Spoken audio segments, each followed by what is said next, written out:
Благодарам што дојдовте. За жал денеска рочиштето во кое што Зоран Заев ме тужи за клевета во однос на тоа што го кажав, заради кое што стојам, а тоа е дека случајот рекет не офаќаше само еден бизнисмен, офаќаше повеќе бизнисмени и дека беше рекетиран некаде над 20 милиони евра. Значи тоа рочиште денес за жал се одложи заради здравствена состојба на судиката. Посакувам добро здравје. Следното рочиште ќе биде на 2 јуни и се надевам тоа што имаме можност да ги соочиме со Зоран Заев аргументите. На ова рочиште е предвидено да се случи распит на странки, така што имајќи предвид дека јас се бранам самиот без адвокат, имам неколку прашања да му поставам кои што ќе бидат интересни за македонската јавност, како ја презентирам докази кои што мислам дека ќе го подкрепат ова мое тврдење. Останувам на тоа што сум го кажал и останувам на вистината, така што по однос на оваа работа ќе се видиме на 2 јуни, доколку има прашања поврзани со ова или други теми, стојам на располагање по елет. На други теми, Да. Денес од суда само има пресконференција, конкретно под портфолио од Костадинов, ве обвини вас лично дека сте примиле мито, примање награди, додека сте биле во задържан, претпоставувам дека сте припознаени. Смешна работа, сега слушнав. Јас кажав тука кога дојдовме да се судиме и со Вице Заев и со Зоран Заев дека немам намера да тужам никога за клевета, но на вистина односот од СДСМ ме носи во ситуација да морам да почнам да размислувам за тужби со клевета, затоа што очигледно овој мој фер однос се злоупотребува. Ова се смешни работи, немам што друго да кажам.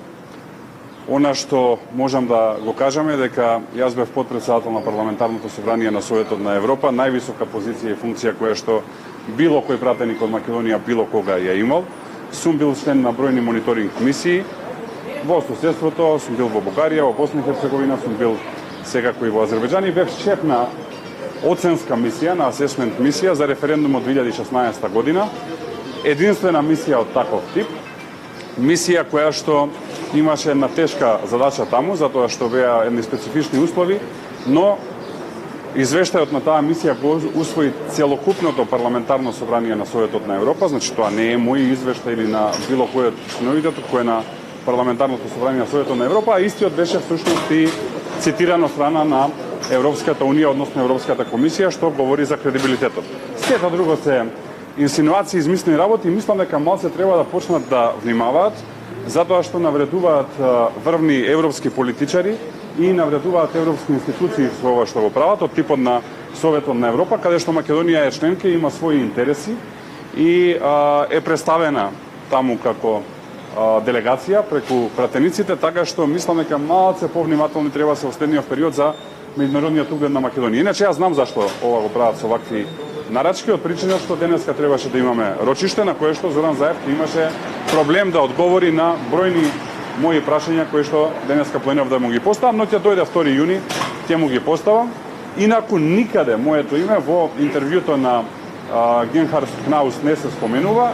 Човекот е председател на невладина организација, но без разлика што е само на невладина организација председател, никаде во моето интервју, во неговото интервју моето име не се споменува. Имаме некоја копија, ќе ви ја поделиме после изјава да видите дека воопшто моето име не е спомнато, што значи дека се работи за една класична монтировка и една класична инсинуација, но тоа падна СДСМ толку ниско да мора да измислуваат глупости затоа што се друго и не знаат да се борат. Добро. Не, кажав дека се уште ќе држам на зборот, но на вистина ја преминуваат веќе црвената линија на демократичност и толерантност. Оста нема одговор уште ни деман за давањето на пасоси на балкански наркобоси. Ќе имаме сега во 13 часот председател на партијата ќе има пресконференција, ќе имате што да видите и мислам дека сите овие глупости кои што се измислуваат овие денови се во насока да се скрие скандалот број 1, а тоа е како убици, буквално убици, добивале пасоши од Македонија. Ако може уште едно собраниско прашање за деблокадата на собранието, дали ги повлечете амандманите на законот за државјанство, бидејќи имаше протести на време? Па тоа е работа која што треба, претпоставам, координаторот на пратеничката група најдобро да ја одговори. Нашиот став го знаете, дека закон за државјанство во кој што се дава државјанство со 3 сведоци ние нема да поддржиме. Благодарам.